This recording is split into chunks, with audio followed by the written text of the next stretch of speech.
As far as I'm concerned, the only sort of pro or crypto-Nazi I can think of is yourself. Failing that, I would only say that we can't have now listen, you the right of assembly. Stop calling me a crypto-Nazi. Let's stop calling names you in your goddamn face, and you'll stay plastered. It's Ron Reader Digs the Universe.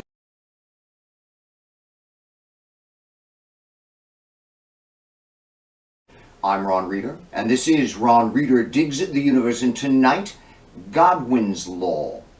Some 3 decades ago, author Mike Godwin formulated the tongue-in-cheek but dead serious law regarding online discussion. The longer the debate, the more likely a comparison to Nazis become. Debate for long enough, and it will definitely happen. And that's true enough, I think. In the 70 years or so since World War II, popular culture has elevated German Nazis to be essentially the worst thing ever, making it a natural metaphor for something really horrible.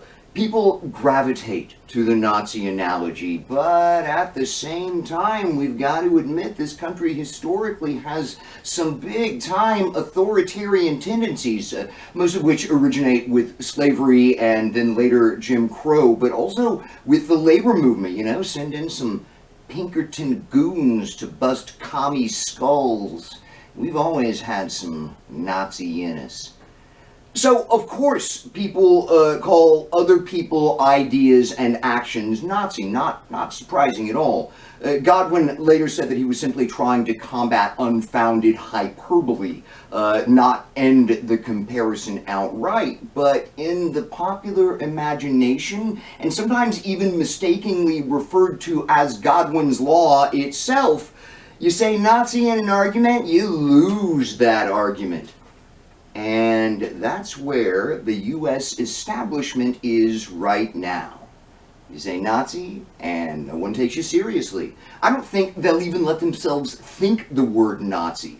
And that's a damned shame, because among political theorists in academia, the debate for what it is about whether American conservatives are now fascists is now just a quibble over a few terms. I mean, you know, sure, conservatives aren't literally Nazis, which is a very German iteration of fascism, but pretty much everyone agrees that conservatives clearly disdain democracy and rule of law, clearly embrace a charismatic authoritarian leader, clearly persecute, often violently, an enemy within, you know, gays, liberals, people of color, and so on, and through massive efforts to prolong the COVID pandemic, clearly have committed crimes against humanity to the tune of 500,000 dead who did not need to die. We need to call them something, because conservative is now downright inaccurate, and it needs to have the same gut punch as the word Nazi. I'm good with fascist, and really Nazis just fine too. What's that? Are you still saying that one is only a Nazi if and only if one has killed 6 million Jews? Well, let's just keep really close to the front of our minds that Hitler was a Nazi well before Kristallnacht. Actually, this was understood by the World War II generation. Flashback to liberal intellectual Gore Vidal arguing with conservative intellectual Bill Buckley about Vietnam policy while covering the 1968 presidential debates for ABC News. Vidal called Buckley a crypto-Nazi several times before he snapped, called Vidal a queer, and threatened to sock him in the goddamn face if he said it again.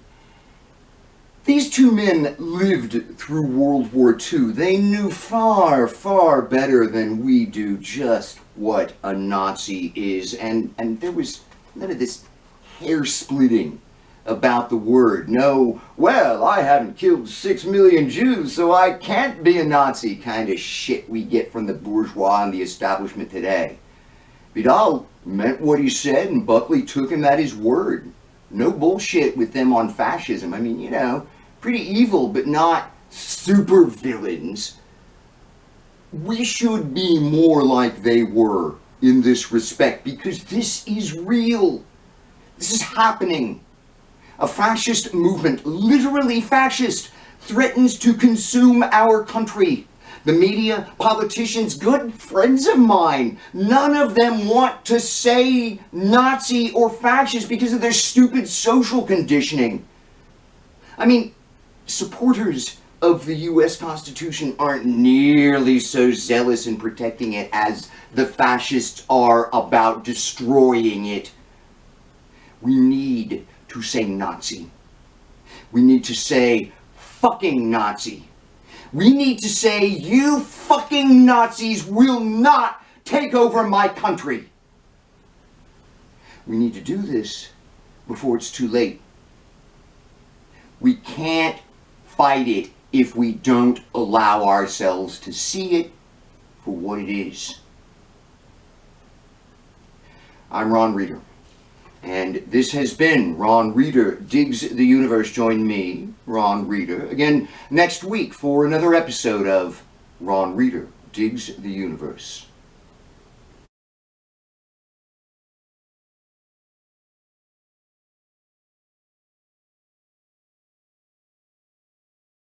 And through massive efforts to prolong the COVID pandemic, clearly have committed crimes against humanity to the tune of 500,000 dead who did not need to die.